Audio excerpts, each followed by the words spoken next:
Good evening. Every time I come up here now, I'm starting to get a little bit of PTSD, PowerPoint traumatic stress disorder. I assure you, it's not those guys' fault in the back. They're looking like this. It's not their fault. Some of those things that are going on with it, sometimes I don't know. It's connection, and maybe Satan is interfering. I don't know. But I'm going to continue tonight talking about wisdom for wealth. This is the third part.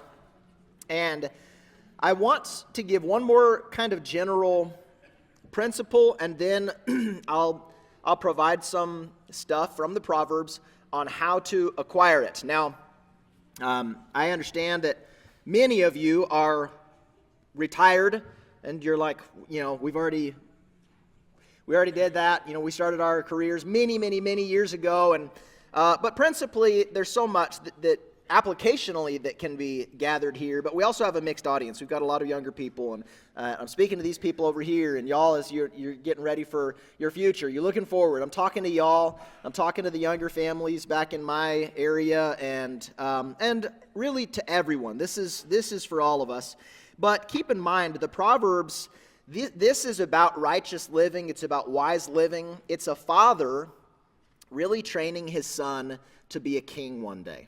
And so fathers, you can take these things and teach them to your sons, teach them to your grandsons, and hopefully they will bring those things into their homes and righteously lead their wives and their children toward a God-glorifying kind of way, especially with something like this that trips so many people up. So the kind of the last general principle that I want to give is just to remember that physical wealth is ultimately uncertain. And therefore, it is not something that we place our hope in. It is not something that we place our trust in.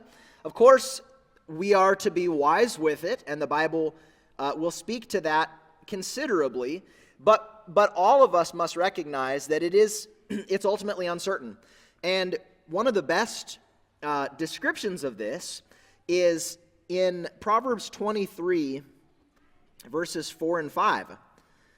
It says, just listen to this. It says, "Do not toil to acquire wealth. Be discerning enough to desist. When your eyes light on it, it is gone, for suddenly it sprouts wings, flying like an eagle toward heaven." Does anybody else think that that's kind of funny? Have you? That's what it says. Don't make wealth your primary ambition, because the moment that you fix your eyes on it, it'll just sprout wings and fly away. And it doesn't seem that way in this life. You think, hey, this is, we are good. We got all this, and then you move along and you're like, where did it all go? Like, and then you go and you have, it goes so fast, doesn't it? All of the commodities needed for living, the bills, whatever. It just goes so fast. It's like, don't make that your primary thing. This is a dad saying, son, wealth is like an eagle. The second you see it, it can just fly off and be gone and out of sight, out of mind. Another one, chapter 27 and verse 24, it says, "Riches do not last forever, and does a crown endure to all generations?" And this is something that Jesus touched on in Matthew chapter 6, which we'll just briefly turn there. This is the Sermon on the Mount, but Jesus spoke to this. Matthew chapter 6, verse 19, he says, "Do not lay up for yourselves treasures on earth, where moth and rust destroy." And that's at best. So at best, the physical things we acquire will rust and will dilapidate. The buildings that we build will crumble, and that's at best. But also, even when they're in their prime, they could be taken from you. They could be taken from you by a neighbor. by somebody that just passes through the land. They could be taken from you by the government. You could work very hard for it, and they could just yank it right out from your hands. And what can you then do about it? So Jesus says, don't make that the basis of your hope, but instead lay up for yourselves treasures in heaven, where neither moth nor rust destroys, and where thieves do not break in and steal. For where your treasure is, there your heart will be also. Aren't you looking forward to the day when you don't have to lock your doors? Won't that be great? A day when we can go. Will we go to sleep? I don't know. Are we going to do any sleeping in heaven? I don't know. It's going to be like an eternal Sabbath. So maybe we won't, so maybe you don't need to close your eyes, but you won't need to lock your door. And whatever it's going to be, it will be perfect peace forever. And I can't wait for that day. So live for that day right now. Put your mind there, put your eyes there, put your heart there. Every day when you wake up, say, that's where I'm going. And I'm going to live for that. I want that. And it will be worth all of the focus, all of the attention, all of the energy, all of even the suffering and scorn that comes your way because of it. So remember that wealth is uncertain. That's kind of the last general principle I wanted to give. Now, I want to talk a little bit about how to acquire it. So, again, I know there are many people in here who have life experience and probably a great deal of wisdom in this respect. Because you've lived much longer and you've employed these things and you've practiced these things. And it would be good to somehow get that information and that wisdom passed down through the generations so that those that are just coming up can learn from that and say, okay, what areas did you fail? What mistakes did you make? What can you teach me that will make my life better? Again, the first stop there is going to be with fathers and grandfathers and grandparents and mothers and just passing that wisdom on, and we need to be mindful of that.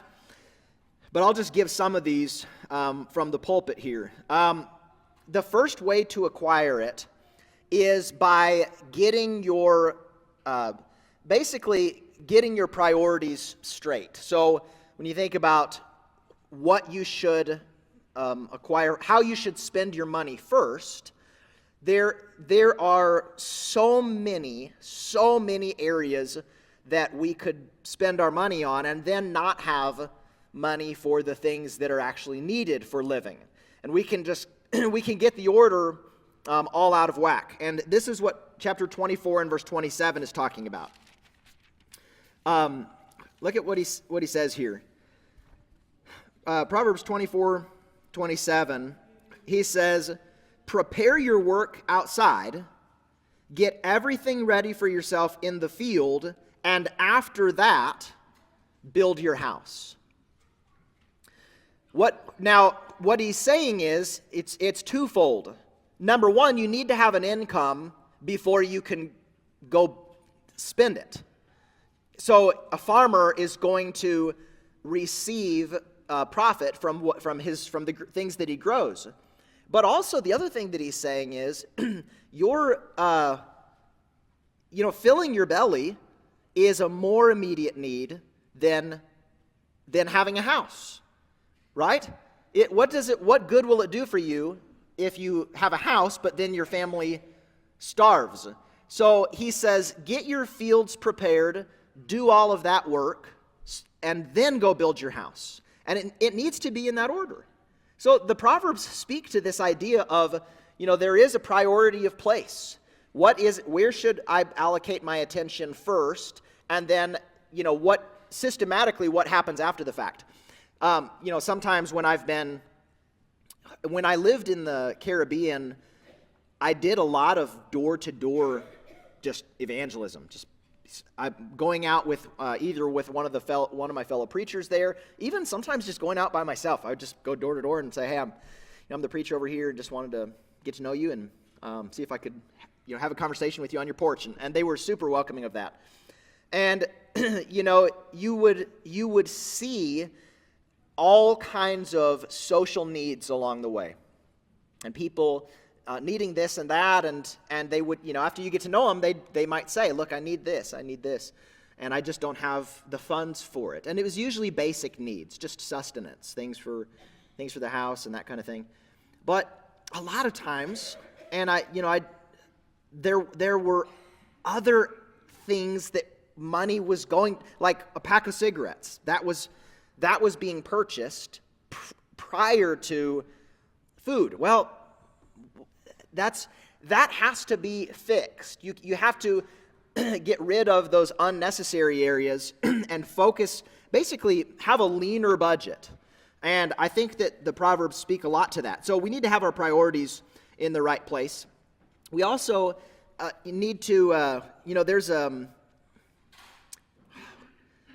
there is especially in this world today, there's kind of an entitlement in a lot of younger generations, and I can say that because I'm a part of the younger generations, to see what some of the older generations have amassed, what they've acquired, and to think it's my right to have that. It's my right to have that vehicle. It's my right to have that house. It's my right to have all of those things, and I should have them right now. Well, the thing we don't see is the many decades of hard work and maybe even failed business ventures and all the struggles along the way that led to a person even being in that position in the first place. And so the Proverbs speak a lot about not acquiring wealth hastily, not thinking that you're right to have it in an instant. It should be something that is pursued slowly and gradually. Now, again, tonight I'm just talking about how to acquire it. The acquisition of wealth is something that the Proverbs speak favorably of.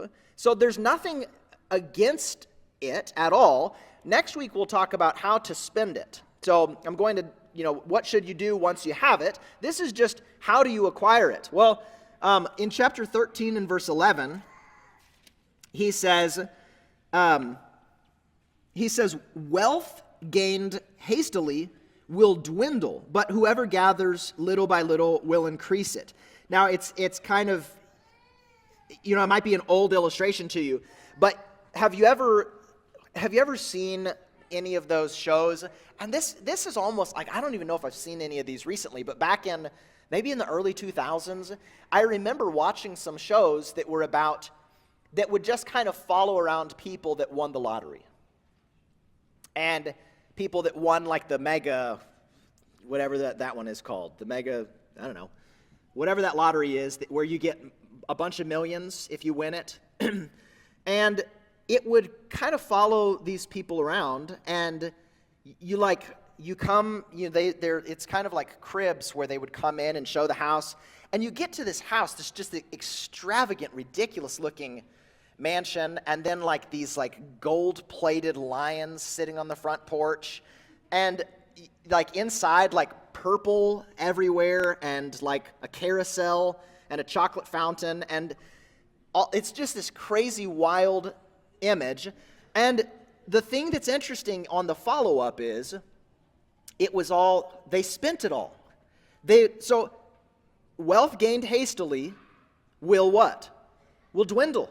If something's just handed to you, if it's just given to you, the appreciation and the value that's placed in it, the value of knowing this was this many thousands of hours of hard work and labor and blood and sweat and tears to be able to acquire this. But when it's just, hey, here you go. I mean, you've all heard like the trust fund kid, and I mean these kinds of stories. It's the same story on repeat. That when something is gained hastily, it goes just as quickly. So don't be in the business of saying, you know what, I just want to acquire all of this immediately. Chapter 20 and verse 21 speaks something similar to this. It says, an inheritance gained hastily in the beginning will not be blessed in the end. And why is it that we have, there are some trusts that are set up where you don't get it all in one lump sum, right?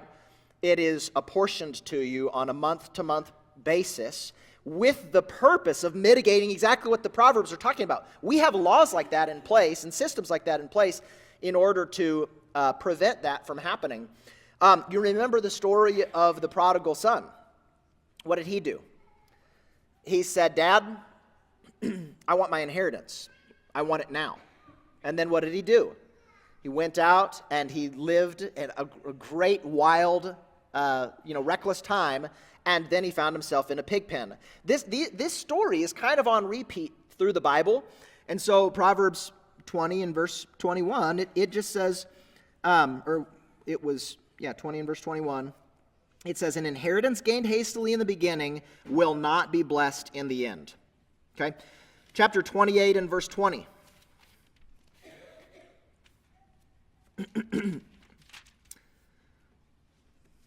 A faithful man will abound with blessings, but whoever hastens to be rich will not go unpunished. Why do you think that is? The hastening to be rich. Just because when that is the primary pursuit and the primary desire, there are all kinds of devious ways of acquiring it that happen. And this happens frequently. So, verse 22 as well, it says, a stingy man hastens after wealth and does not know that poverty will come upon him. And this is just a survey of these. There's more of this. But do you see how the Bible repeatedly says wealth gained hastily will dwindle? So don't pursue it in that kind of way. Slow, gradual, and the Lord will bless that. So don't acquire it hastily. Don't acquire it deceptively. There are those that can do that. I always think about that funny sitcom scene where somebody had clearly become a part of a pyramid scheme, and they were trying to get their employees. Some of you probably know exactly what show I'm talking about, but they're trying to get their employees, the fellow workers, to buy into this. And one of the guys is like, "That's a pyramid scheme," and he's like, "No, it isn't." And he goes over to this board and he's like, "See, there's this guy right here," and he goes and he gets two more guys, and then each of those guys they go get. And he starts drawing out, and then his friend comes over and just goes and just draws he draws a pyramid, and he says, "See, that's what that is." Well, a lot of these, they're premised on the fact that the lower down you get, you're not getting what. There's a lot of deception that goes into them, and these run rampant. There are pyramid schemes everywhere, and they're at their root, there's some measure of deception. And so Proverbs 21 and verse 6, it says, the getting of treasures by a lying tongue is a fleeting vapor and a snare of death.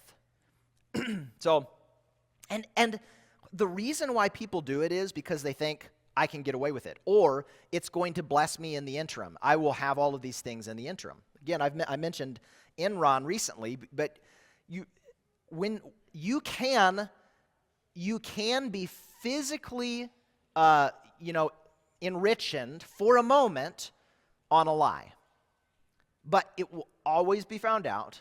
It will always come to the fore. It will always be brought to light. So whatever you do it honestly. Whatever you do it honestly. And if you put your hand to do something, do it with all of your might as though you're working for the Lord. And we ought to be able to do everything we do. We ought to be able to stamp the name of Jesus onto it after we're finished with it. So we can be completely clear in our conscience regarding these things. So don't gain it deceptively. Do not gain it by wicked actions that might be legal in our land, but that would be against the righteous requirement of God. Proverbs chapter 10 and verse 2 says this. It says, treasures gained by wickedness do not profit, but righteousness delivers from death. So it's not just about what puts food on the table. It's, is this endeavor a righteous one? Is this something God would ordain? Is it something God would approve? Is it something God would have me to do? It might be legal in the land, but it might not be righteous in the eyes of God. So whatever we don't gain it by wickedness. So those are three negatives. Don't acquire it hastily, don't acquire it deceptively, and do not acquire it by wicked actions, but acquire it by hard work. There's just no replacement for this. Work hard. Work as hard as you possibly can. Proverbs chapter 6 and verse 6. Again, this is a dad talking to his son. We need to learn to speak to our children in these ways. Proverbs 6 and verse 6. Go to the ant, O sluggard. You know, why did God put ants in the world? Have you ever thought about that? Couldn't he have made the world without ants? You know, couldn't he have?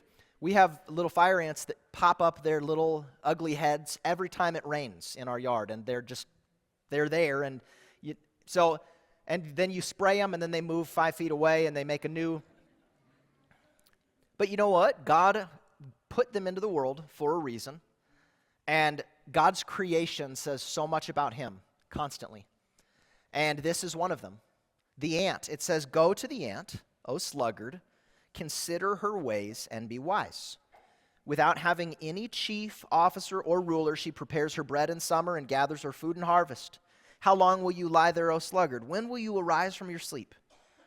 And he's saying to himself, a little sleep, a little slumber, a little folding of the hands to rest. And then the father says, and poverty will come upon you like a robber, and want like an armed man. So work hard. Chapter 10 and verse 5 says something similar. It says, he who gathers in summer is a prudent son, but he who sleeps in harvest is a son who brings shame. So work hard. And again, speaking to the younger people, I understand that in the West, we kind of have this idea that everything we do needs to be an extension of our identity. So I'm not going to do something unless it's something that I'm personally passionate about. I'm not going to do it unless it's something that personally fulfills me. But that might be true for some. Some are able to do that. But one of the things I really like about Mike Rowe, I don't know if y'all have ever watched the show Dirty Jobs. He's kind of a champion for the jobs around this nation that are done by hardworking people, like a pig farmer. I don't think that the guy that's a pig farmer thought to himself, you know what, this is just my dream. I love this. Or the guy that's working down in a sewer. I don't think he thought, you know what, I've always wanted to do it. I finally worked my way down there. But the thing that he points out is that there's a richer identity in just working hard and being a person of integrity, a person who puts your hand to something and does it mightily. I mean, I saw this guy that was, he was serving popcorn. He was a popcorn server at the movie theater. And as people were going through the line, he was taking that popcorn shovel and like flipping it around a bunch of times and grabbing multiple cartons, and like the way that he was doing it, it looked amazing. I was like, that guy, that's amazing. I've never seen anybody do popcorn like that. But he'd clearly put his whole self into it. He had an amazing spirit, a great attitude about it, and he was just doing it really, really, really well. So find a job that's righteous and do it to the very best of your ability. I'm not squelching ambition. Be ambitious. Desire. I want to go higher in life. I want to go further in life. But let your ambition be guided by hard work. So that's chapter 10 and verse 5. Chapter 13 and verse 11. Wealth gained hastily will dwindle, but whoever gathers little by little will increase it. So again, this is about working hard. It's little by little. Chapter 28, verses 19 through 20.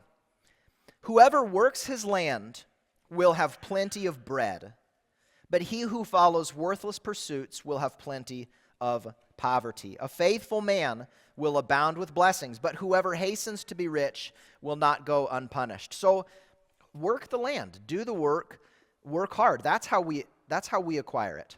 We also acquire it by paying careful attention to what the Lord has given under our stewardship, and not, you remember I mentioned at the beginning how money is like an eagle, that the second you look at it, it just floats away and you wonder, what in the world happened? Where did it go?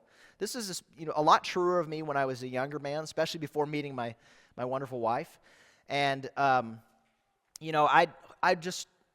had a lot to learn. And this verse to me is interesting. In chapter 27, verses 23 to 24, it says, "Know well the condition of your flocks, and give attention to your herds, for riches do not last forever, and does a crown endure to all generations." What's he saying? Know well the condition of your flocks.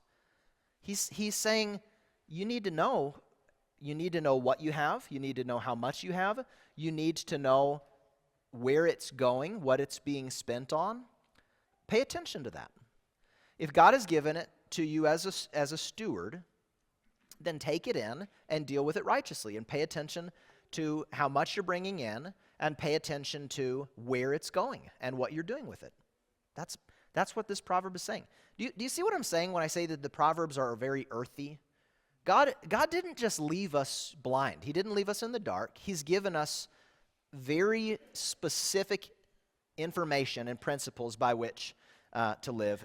So I'm just gonna shut the sermon down there. It's 5:54. There's more that I could say, but next week we will look at what God wants us to spend our money on, and some priorities there, and that'll be the last sermon in this little mini-series. So if you have any need at all, if you wish to give your life to Jesus, if you need prayers, if you need encouragement, there's an opportunity to let that be known while we stand and while we sing.